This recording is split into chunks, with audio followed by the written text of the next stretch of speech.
450 گرم خامه قنادی رو اول با دور کند همزن بعد با دور تند همزن بزنید تا نیمه فرم بشه. 300 گرم شیر عسلی معادل 3/4 پیمانه، 280 گرم کره بادام زمینی معادل 1 پیمانه سرخالی اضافه کنید و با همزن هم بزنید تا مواد یک دست بشه. مواد باید غلظتی که در تصویر می‌بینید داشته باشه. نیمی از مواد رو در ظرف مناسبی بریزید. چند قاشق کره بادام زمینی بنماری شده روی لایه اول بریزید و با خلال کمی مخلوط کنید. مابقی مواد بستنی رو در قالب بریزید.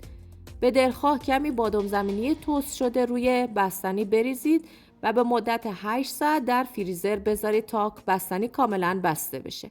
از فریزر خارج کنید و با اسکوپ در ظرف مناسب سرو خودتون بریزید که من از کاسه های نون بستنی استفاده کردم و در آخر هم کمی با بادام تست شده و ویفر رولی تزیین کردم.